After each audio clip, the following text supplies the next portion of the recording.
Okay, we are giving the 30-second or 1-minute warning.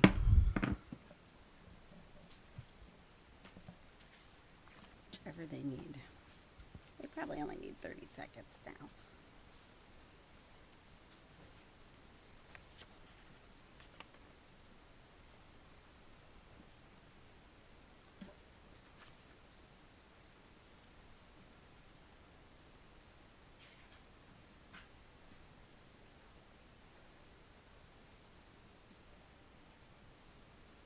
All right, we're going to begin.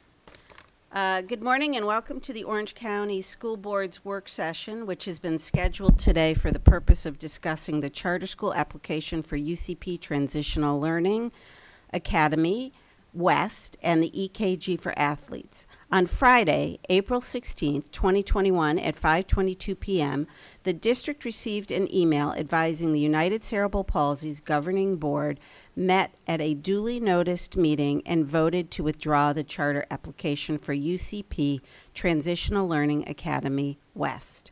Accordingly, this has been stricken from today's work session, and we will only be proceeding with the discussion around EKG testing for athletes. The public will not have an opportunity to participate in this work session to provide comment because this is not a regularly scheduled school board meeting. No action will be taken, and there will be no pre-agenda period in which the public normally addresses the school board on germane topics that are related to the work of the board.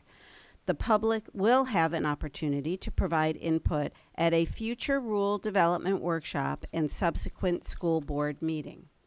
Board members are attending in person and telephonically, so I will take a roll call. Chair Jacobs? Present. Member Gallo? I'm here, Madam Chair. Thank you. Member Lopez? Morning, Madam Chair. Member Colbert? Good morning, Chair. Member Felder? Good morning, Chair. Member Dr. Castor-Dental? Present. Member Byrd? Good morning. And I'm Vice Chair Pam Gould, and I'm present. I want to remind the public that the board members will not be engaging in outside electronic or digital communication during the meeting, so we can focus on the meeting itself, giving our attention to the matter immediately before us. Should you want to contact us, please continue to do so before or after each meeting.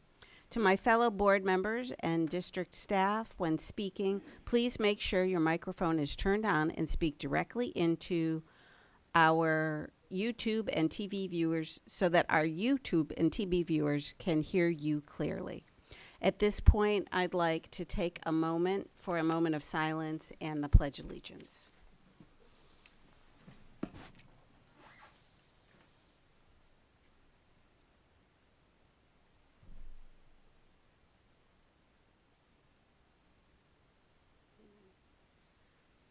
I pledge allegiance to the flag of the United States of America and to the republic for which it stands, one nation, under God, indivisible, with liberty and justice for all.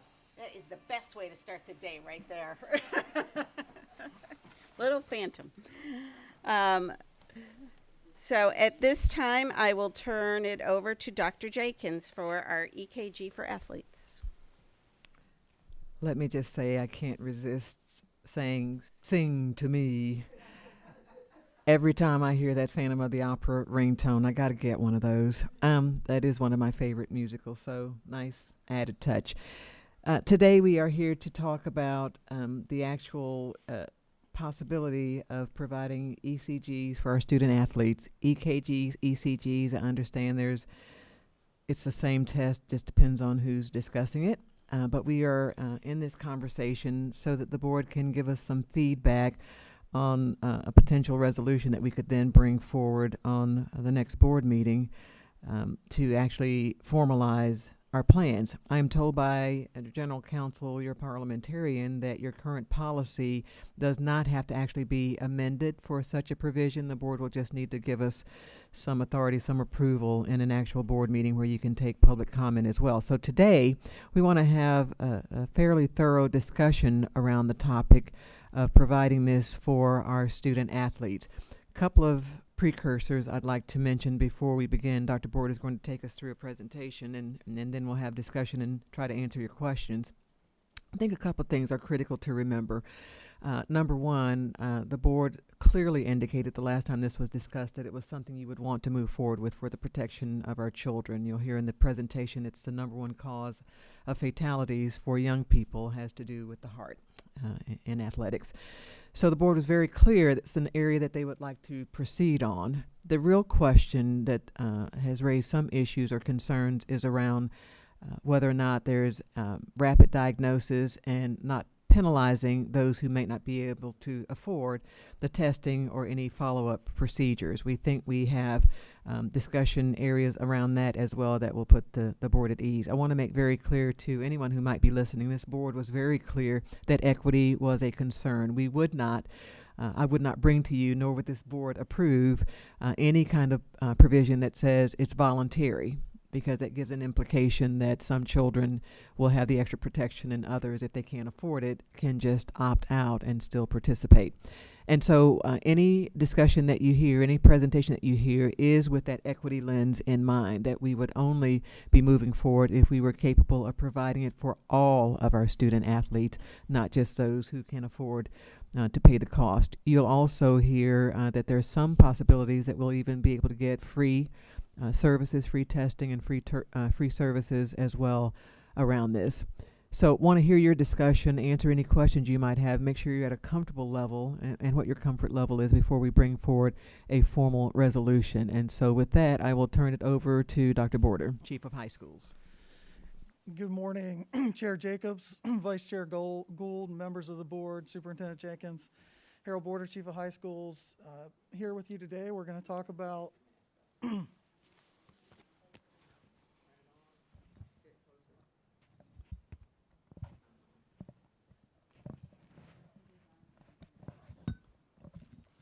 Can you hear me?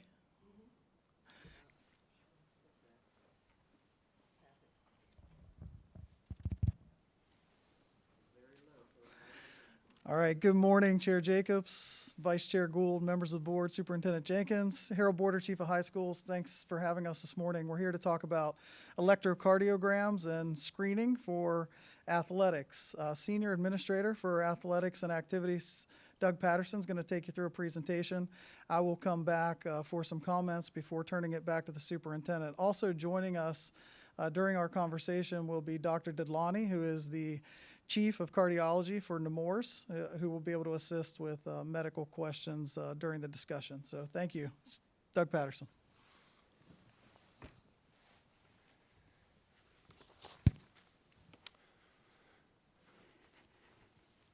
Thank you, Dr. Border. Chair Jacobs, Vice Chair Gould, school board members, Dr. Jenkins, appreciate the time today. I'll walk you through the presentation here in regards to electrocardiograms. The agenda will be the electrocardiograms and electrocardiograms for athletic participation and OCPS's proposal. ECGs will help identify athletes who are at risk for sudden cardiac arrest. Sudden cardiac arrest is a condition where death can result from the abrupt loss of heart function. ECG screenings can assist in diagnosing several heart conditions that contribute to sudden cardiac arrest. As Dr. Jenkins mentioned, sudden cardiac arrest is the leading cause of death in athletics. OCPS proposes that ECGs would become a part of our annual sports activity participation form. ECGs would be required of all high school student athletes prior to the start of their 2021-22 FHSAA season. ECGs will be incorporated at spring as well as summer physical events scheduled on our high school campuses. And ECG physical nights will be advertised for all OCPS student athletes to attend. ECG events will continue on our campuses in the summer, fall, and winter of 21. The goal of that would be to make sure that our student athletes are able to get the ECGs on our campuses. In the summer of 21, the goal would be to capture all of our fall athletes. Fall of 21, to capture those winter athletes. And the winter of 21, to capture those remaining spring athletes. OCPS will work with local medical providers to provide scholarships. The fund would be established with the Foundation for OCPS. An ECG will be good for all 4 years of high school. After the first year of capturing all of our student athletes, ECGs are going to be required of all ninth graders prior to participation. ECGs would also be required of all high school students that are participating in sports for the first time, such as students that transfer in from other districts that do not have the same requirements. Centralized messaging would be provided for all of our schools. In terms of the execution on this, a few things to get in front of, just provide you with some information of how we would look to do this with the events that I spoke of. Be a Player is a company out there that has provided free physicals for years over at Jones High School. They are looking to provide that same platform on 2 to 3 other campuses this summer. The extension of them is a company called Athletic Health. Dr. Jenkins mentioned the possibility of free ECGs. I have not had the privilege to speak to Athletic Health yet, but in speaking with Be a Player, they have reached out to us and told us that in the summer, fall, and winter, they would be able to be on all of our campuses with scheduled ECGs. And those ECGs, just like the physicals provided at Jones with Be a Player, would be free of charge to our student athletes. There's a company out there as well called Who We Play For. Who We Play For would charge $20 for all ECGs. And for those students who are not able to pay for that, we are working hard to establish scholarships, as I had mentioned in the presentation. That is my presentation. Thank you for your time. I will turn it back over to Dr. Border.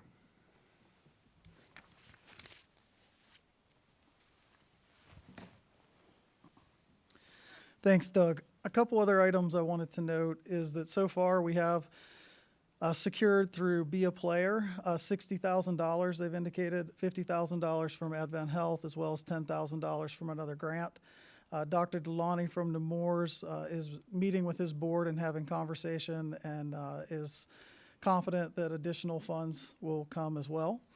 And it is our pledge to you that if we move forward, we will be aggressively seeking out any student who participated last year that is not cleared prior to the start of a season, so we can figure out why that is. And it may just be that they didn't want to continue or that they're connecting with something else. But we want to make sure that finances are not the root cause, and if so, to make sure that we aggressively pursue that to make sure we get them the assistance they need to be able to continue in athletics. At this time, I turn it over to Superintendent Jenkins and the school board for comments, questions, and discussion. Thank you. Thank you, Dr. Border, Mr. Patterson. Members of the board want to hear your discussion and answer any questions you might have. General Counsel has confirmed you do not need an actual revision to your current policies for this provision, and we would be able to potentially add it to the April 27th board meeting to move forward with some spring provisions if the board felt comfortable with that. Happy to hear your discussion, answer any questions. You had mentioned that Dr. Dedlani was available to maybe provide some additional insight. Would we like to hear from him now? I mean, her. Sorry. Sorry. Martha Santoni is executive assistant for hi, Dr. Martha. Delani. He's on the way, but she'll give us Okay. some more insight. Well, okay, so, okay, we can hold. We can hold, and I had pushed my button first, so I'll just give a couple of comments and thoughts. One, a clarity. The last time we talked about this at the board table, one of the things that I walked away with, and I thought it was Melissa Member Bird that brought this up, that we wanted to include marching band in ROTC, and I don't remember. I just remember us discussing it. So. That is something else that I would like to see included in this policy. And the second thing is, I know that you're going to do a great job of promoting the on-campus programs, which is absolutely the easiest for our students to get to. But if they miss those days, it's very important that the PCAN partners are included with their days for back-to-school physicals, especially for those under and uninsured folks, so they don't feel like they couldn't get there that day and now they've missed out, they can't play. So that's very important. And just as a reminder to the board, there is a plan, which I think Dr. Dedlani will talk about, if they are identified with a condition and they're uninsured, that the Primary Care Access Network, PCAN, Nemours, and some of our other hospital partners, there is a safety net for those folks. So I just wanted to add a little bit to that commentary. The timing of the on-site physicals, I think I heard that was a protocol for by July 1. Is that the case for all physicals? For that next season of sport, was that for July 1? So I think, Ms. Gould, Superintendent Jenkins. So Vice Chair Gould, I believe we have a little bit more time than that. I mean, Okay. reality is time will be of the essence, but we will make it happen. Football and the fall sports start late July is whenever they're able to start conditioning and practice. And marching band as well is close to that time frame. So Right. we have a little bit longer than July 1. I'd say 2 or 3 more weeks. But yes, we will need to get started. And our physical nights actually start later this month at our high schools. And so then we'll be incorporating the ECG nights with the pleasure of the board. So my last one, and then I'm going to turn it to Member Colbert, is if there is a positive, I would suggest that while the children are on site, or the child is on site, that they go ahead and do a second test, because it was, sometimes, especially with those organizations, they have students in training that have preceptors, but if they get the wires crossed, it'll come out wrong. And if somebody can do that kind of quality so that they're not going weeks trying to get a second opinion or get another test, so that may be possible.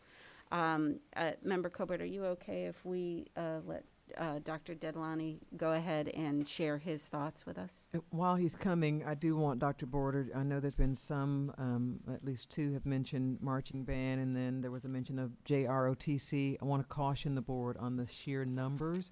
So I asked Dr. Border to at least share with you, not that we may not be able to expand to it, I want you to hear the numbers for the athletes, and then when you add both marching band and JROTC, whether we might be biting off more than we can actually accommodate, at least for starters. Give us those numbers, Dr. Border. Absolutely. Thanks, Dr. Jenkins. So members of the board, we have approximately 15,000 students in high school that participate in athletics every year.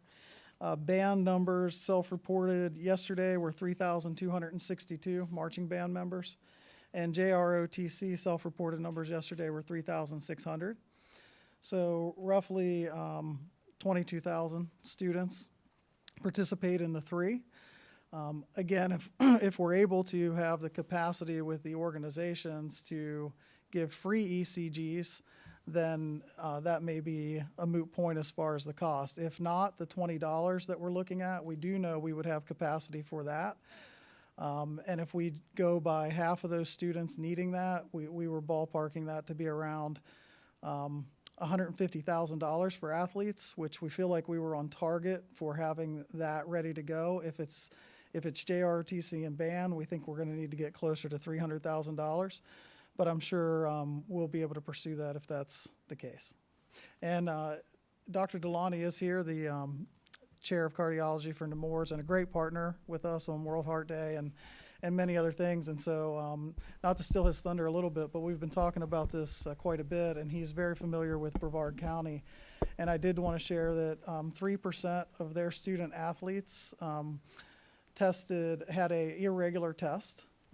Of that 3%, all were cleared on their next follow-up except for 1%, which had true conditions that needed further assistance. And they were able to work with organizations such as Shepherd's Hope, where that additional treatment was provided for those. It was 8 student athletes in Brevard County.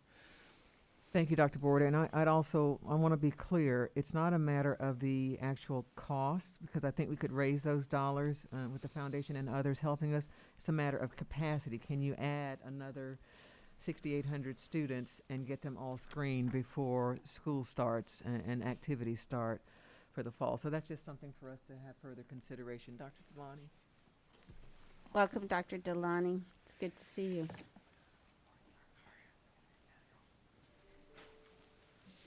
Thank you for inviting me. I appreciate the opportunity to be here today. I think your foresight and your leadership as a board is, should be commented on, because when you look across the nation, there is no EKG mandate. The states of Texas and Pennsylvania have passed legislation within their states educating parents to the benefits of an EKG prior to sports participation.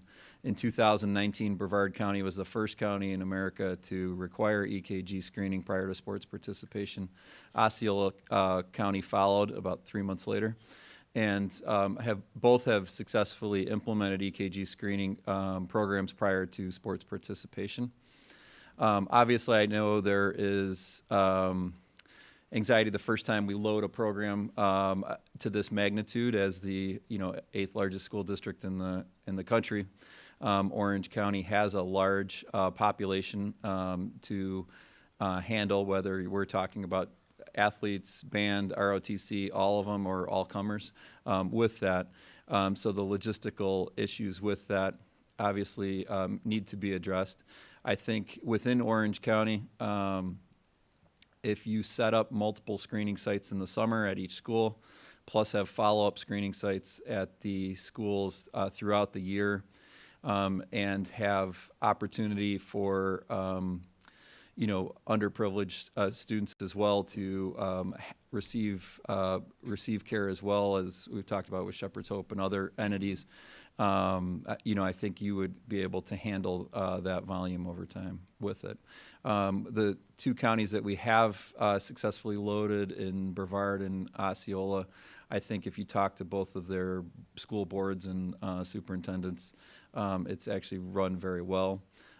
We hope that, as you find the abnormals, 1 in 300 will have a risk of having cardiovascular disease that can predispose to a sudden cardiac arrest. So as you talk about your numbers, Dr. Borders, your numbers could be, substantial.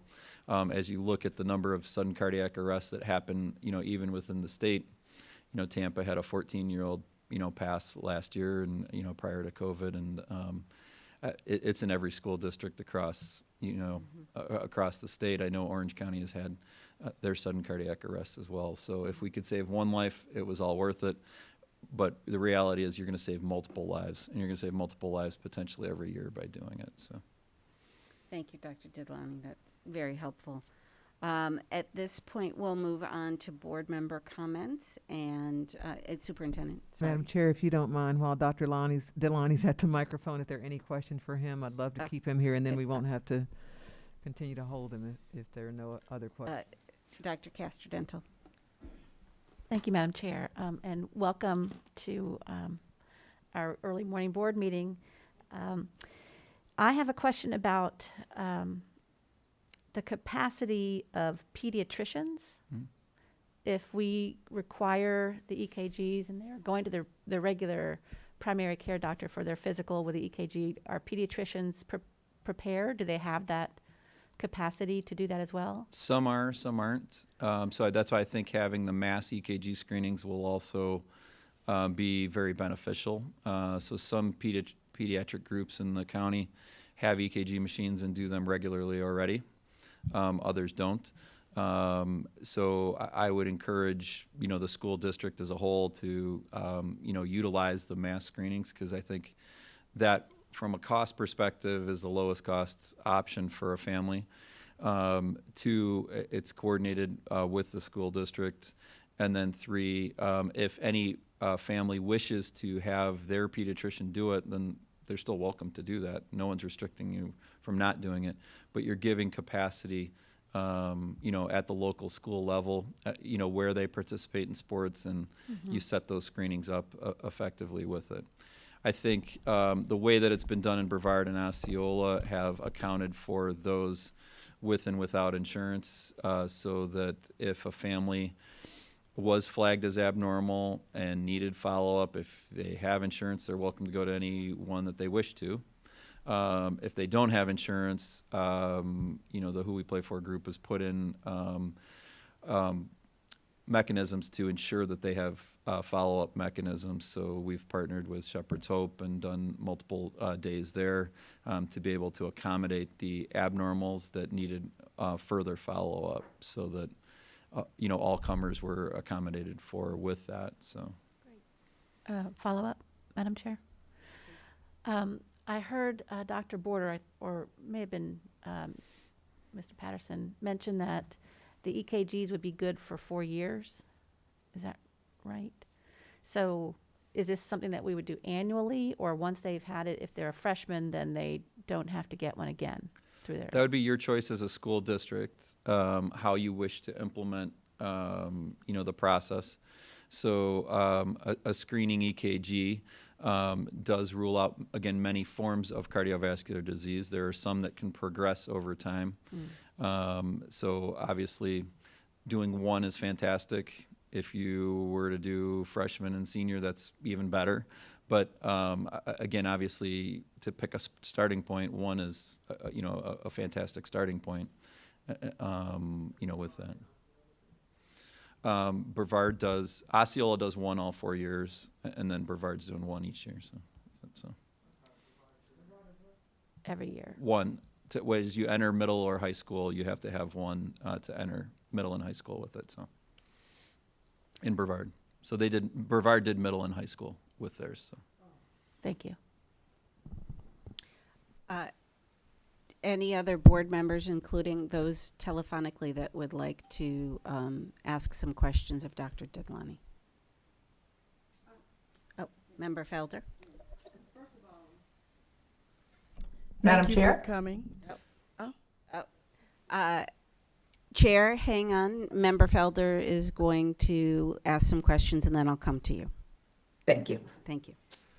Thank you. Good morning. Thank you for Welcome. coming.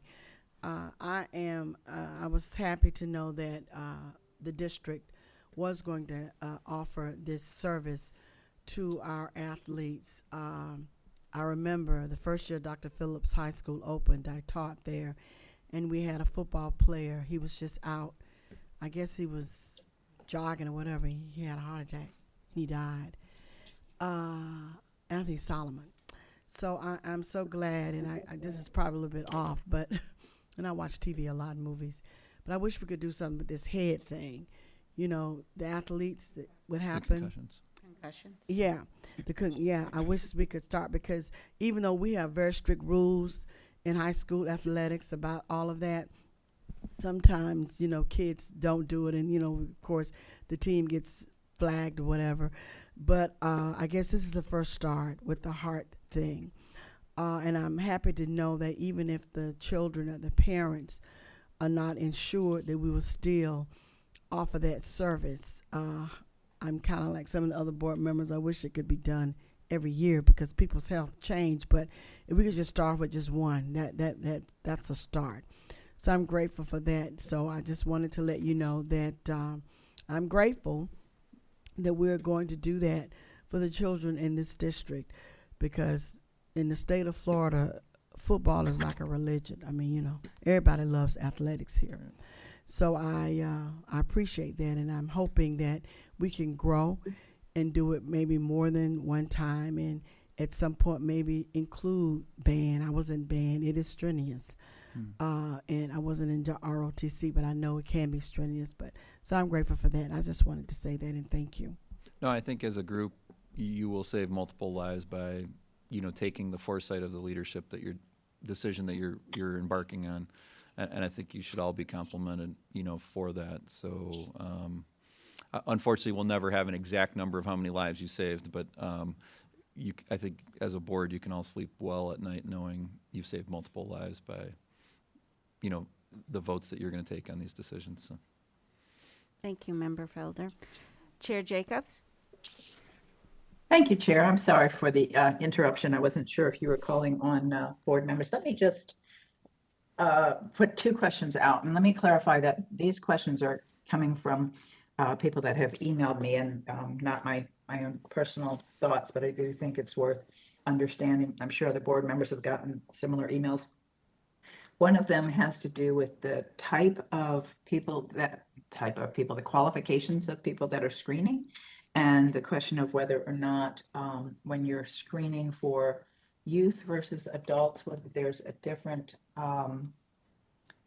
expertise that needs to be applied, and so whether that is any kind of a barrier to our ability to do this.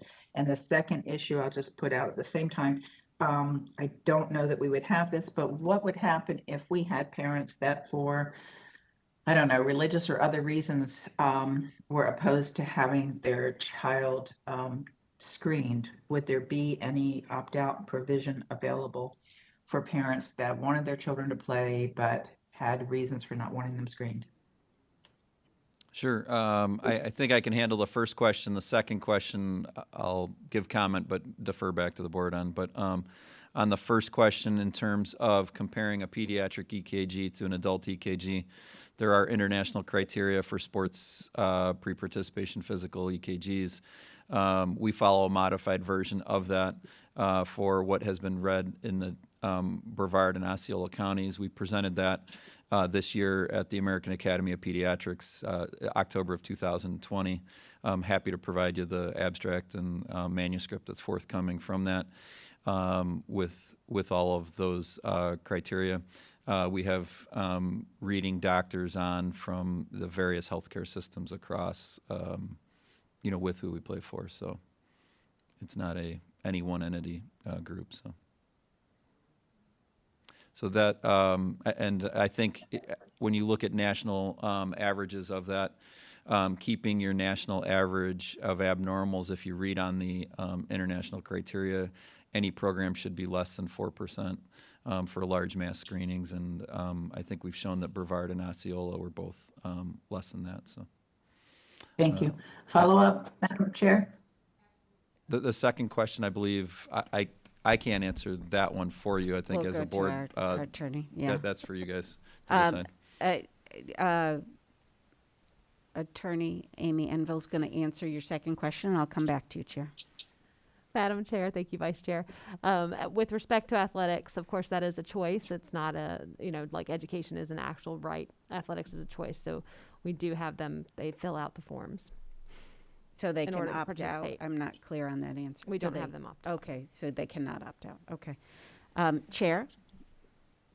Yes, follow up on the issue of screening. So if a child is screened as an indication that there's further diagnostic work necessary, do we have an idea of how long that takes, and what is that process if that student doesn't have insurance? Would that be covered under this?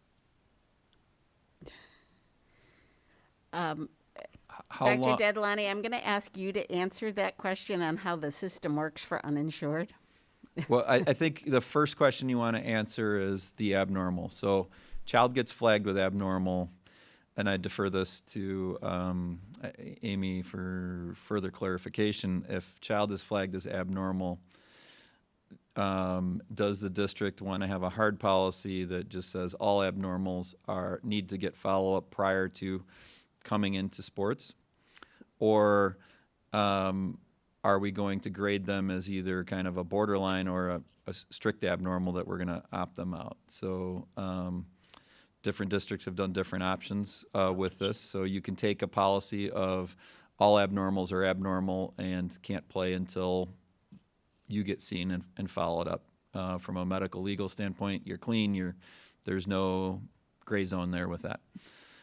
If you take the approach that some abnormal EKGs are probably normal variants, and those you can give a buffer zone of 1 to 3 months to get a follow-up appointment, to keep playing, that is a different approach, but then creates the role of who's going to track that within the district. And that becomes the back onto the individual schools then, who's going to be assigned to worry about that? Is it the athletic trainer? Is it the school nurse? Is it some other entity? So, I think the cleanest version is if it's abnormal, it's abnormal, and you go get your follow-up with that. And then from a medical legal standpoint, they're either cleared or they're not cleared. I have taken that approach, but Brevard was kind of in the gray zone early and then kind of evolved into that because it For was the easier. So, but those are two different approaches. I can't tell you one is right and one's wrong. It's just how you wish to implement at your institution with that. But I think the key is you have to screen before the season starts. If we're trying to screen right before the first game at one of your large high schools, right? If you screen 100 students, there's 3 that are upset. And that's not fair to the student because they've worked very hard to get there. So I think making sure that as we roll the programs out, that they're done with enough foresight to ensure that the screening is done well in the summertime. They have ample opportunity to seek follow-up care, that there's adequate access for follow-up care for those with insurance and without insurance. And then they can come to practice safely, and then participate in their season. But all of this is done prior to the season ever starting. And you obviously have fall sports, winter sports, and spring sports. So that's why I think the screening sessions should be staggered throughout the school year prior to the start of those seasons so that all children have adequate, ample opportunity to be screened prior to their sports season that they're choosing. Prior to you coming in, Dr. Delani, I had suggested that if there was a positive at a screening site, that there actually be a protocol put in place where they test them again there in case there was something with the machine or with, somebody in training doing it. Do you think that's realistic to be able to do it again on site? On an abnormal? On an abnormal? Yeah, they would. Yeah. So the way that it works is, let's just say, my children are in the Lake Nona district, so you guys have done, large mass screenings there for physicals in the past, and we've done EKGs, and 2 years ago there. Last year with COVID, it didn't happen, but in those cases, you had over 400 students come by in one night for school physicals. I think the last time we did it, 120-something chose to have an EKG. It was voluntary at that point. With it, the EKGs are done on site. They're read that within 24 hours the next day, and then back to emailed back to the families. So if the machine will give you a preliminary read on it, obviously the company already does.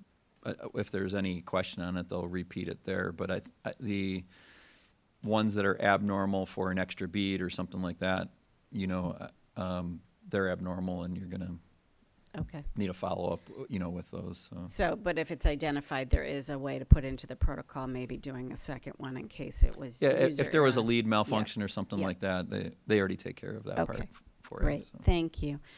Chair? Did you have thank you, Chair. I think that answered my questions. I think the one thing probably before we would move forward is just to be really clear on what would happen if there is a need to see a doctor where there's a question about the results and whether we're covering that or that's on the parent. I think that would be on the parent, no different than if you were to fracture your leg during sports or get a concussion during sports, as we just talked about. I mean, those all are medical issues that come up. Thank you. Yeah, thank you very much.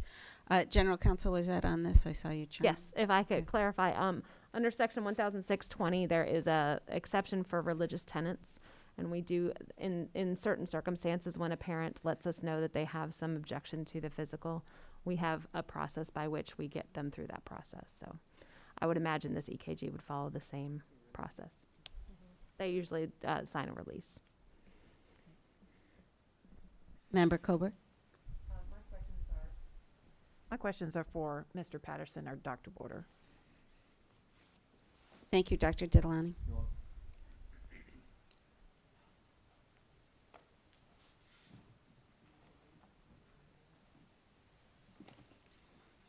And first of all, thank you, Doctor. We really appreciate you being here to help guide us through this, because it is something important, and I'm very happy that the district has taken the initiative to do this. So thank you for your guidance.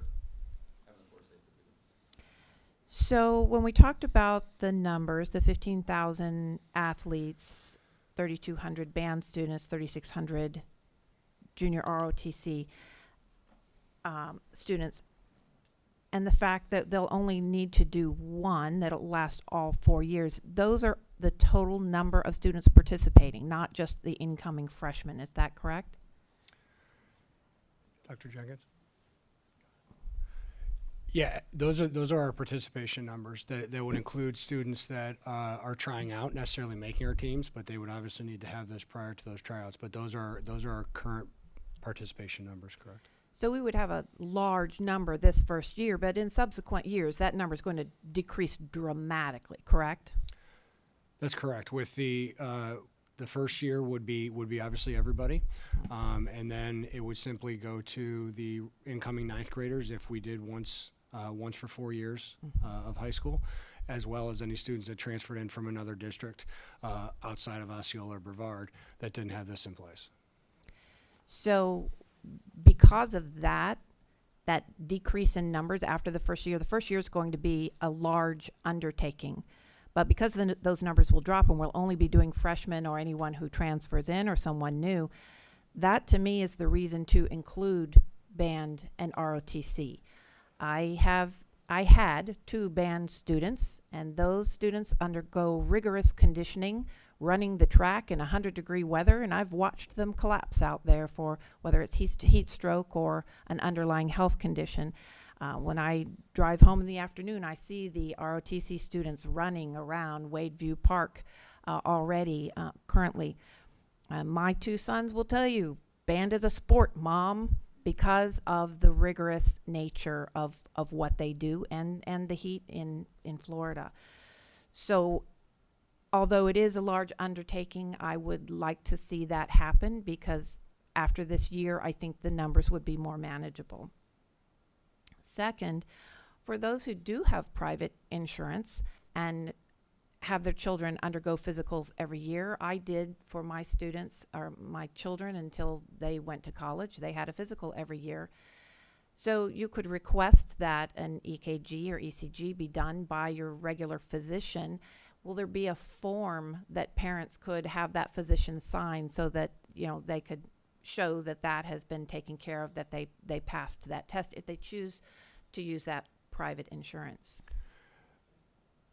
Yes, it would be on the same form as the annual participation form. We would add that similarly to what we did this year with the COVID edition.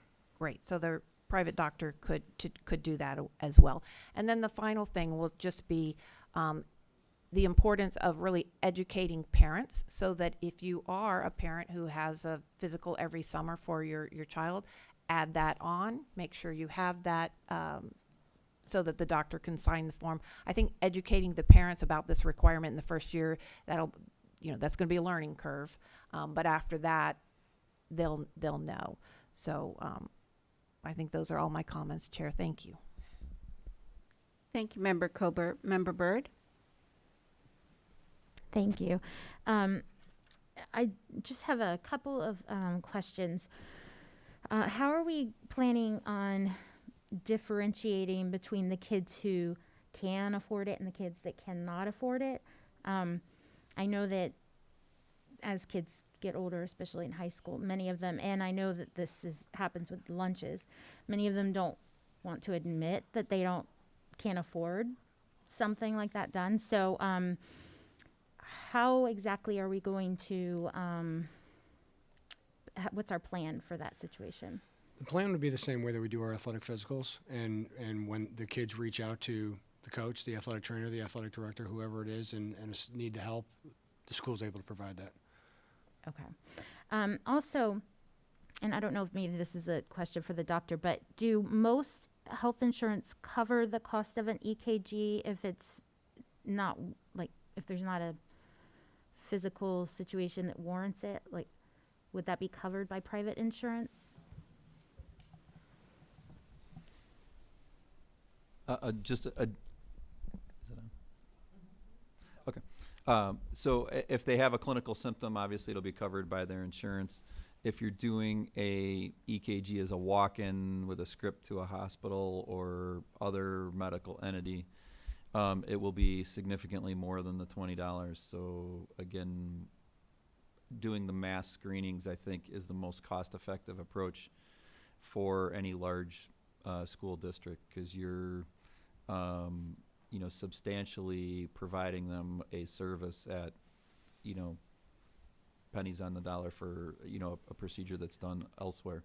So if you were to go get an EKG done either through your primary or a hospital, you're probably looking at a charge of over $100, and, here they're getting it for 20.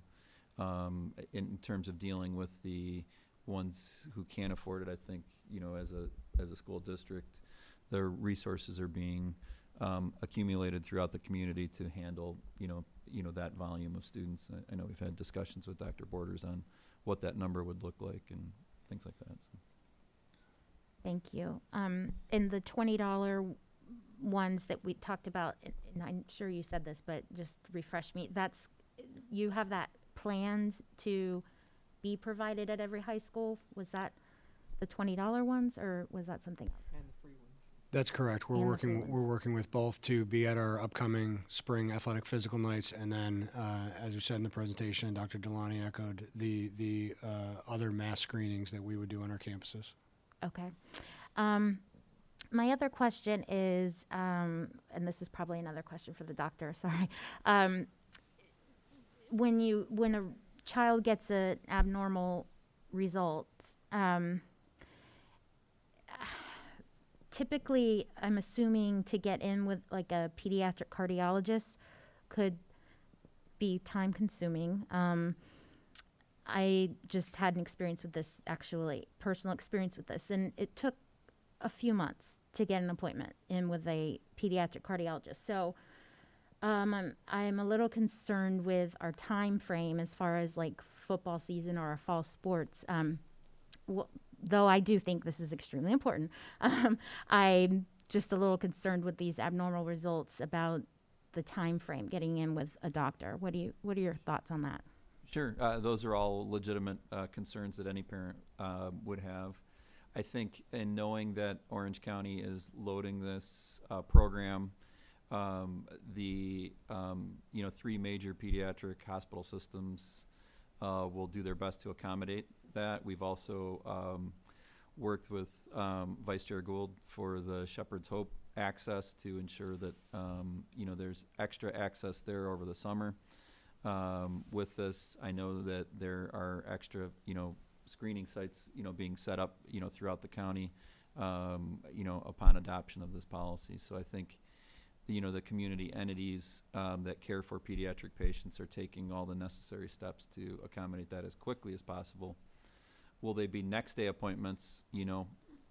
Reality is probably not, but I think all 3 major healthcare entities would like to get all those athletes back playing as quickly as possible. So I think it goes for more reason to ensure that we have screening prior to the season ever starting, and ensuring 1, patient safety first, and then 2, timely access to follow-up care if warranted, for the 3%. Obviously, 97% are going to walk in and play the next day, but there are 3% we have to worry about here.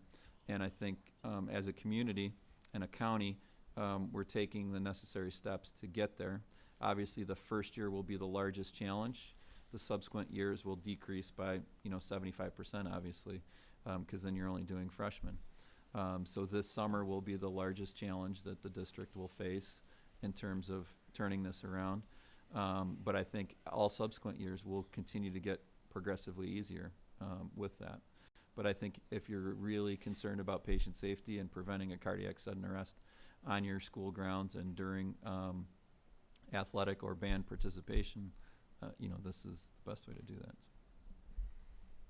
Thank you. I appreciate that a lot. And I just wanted to finally agree with what Member Colbert said, that I agree that any student that we put in the heat doing anything physical like that, like running or, like the marching band with their heavy, hot costumes they have to wear, we definitely need to be providing or requiring this as well. So I agree with you. Thank you. Thank you. Member Byrd, Member Felder, did you have to? No? Okay. Dr. Castrodental? Thank you, Madam Chair. I wonder if including students who perform and dance would be appropriate, or if it's just for those who are outside in the heat performing. Anyone, would it be beneficial to include students who are? I can speak for other countries. So Italy has a national screening program where they screen all, athletes, non-athletes coming across, and have reduced sudden cardiac arrest rates with that. In an ideal world, it would be fantastic to offer it to the child that's the gamer at home and, also doing that. I think resources become a limiting step. So how far you want to go on the first take of the program, I think you want to look at how far we want to push the resources around that. I would defer that to you guys as the board to make that determination. But obviously, the farther out you go, the more resources around that it will require. There are children who are non-athletes that have sudden cardiac arrest as well. So an EKG could screen, athletes or non-athletes.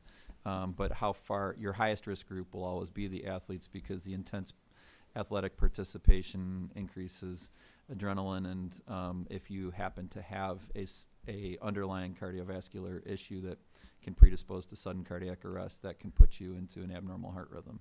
So we worry about the athletes the most, but obviously non-athletes could also have a sudden cardiac arrest during this age group. But how far the resources can be stretched in 1 year, I would defer to the board on Thank that. you. Follow up? Absolutely. This is mainly for OCPS staff, in that in order to have effective mass screenings, I think it would be important to have a way to educate the families and the students prior, explaining the purpose. Not that, so we don't just simply announce we're having these mass events, but the purpose, the process, that the EKGs are painless and they're quick, and that there is a benefit to attending the mass event because it is cheaper, and maybe include information of other counties and how they're that they have also already done this, and the 3% that we may be saving. I think all that information would be important to share prior to these events, if we weren't thinking about that already. That's it. Thank you. Thank you. Superintendent? Thank you, Madam Chair. Just a couple of clarification. We've been keeping notes here and checking on a couple of things. So let me give some additional just backdrop for the board. First, statutory language that was being proposed was eliminated. So there is no mandate. FHSAA, of course, also fell back once the statutory language was dropped. And so I am delighted that our board will still pursue it. It was before even any mention of that this board was concerned about it. I want to make sure everyone understands that the board was concerned about our children. Secondly, Brevard and Osceola are about 36% of our size, a little more than 1/3 our size. And they are both only doing athletes only at this point. It's just an important note to realize. If we decide to go full speed ahead, that's certainly the board's prerogative. They're doing athletics first, and clearly that is our highest risk group. Similar to what we had to do with COVID, we picked where the highest risk was and tried to have an impact there as well. Thirdly, JROTC does not currently require physicals. And so if you push the JROTC, you're going to have to require physicals for them as well. Band does require physicals, so it doesn't seem like an extra stretch to say EKGs as well, but JROTC does not require physicals. You need to be aware of that as well.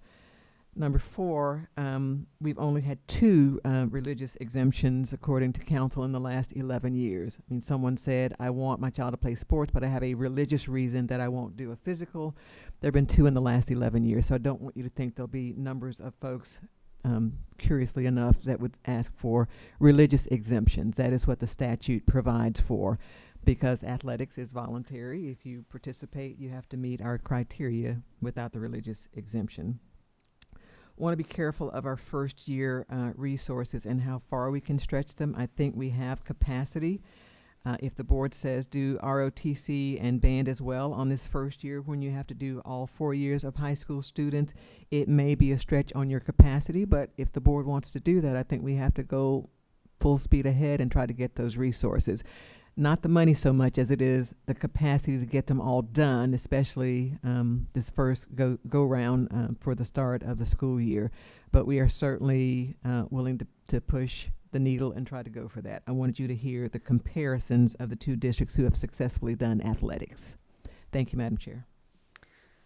Thank you. I had pushed my button, and I am a huge advocate, of doing marching band, having been a marching band mom as well, and of the JROTC.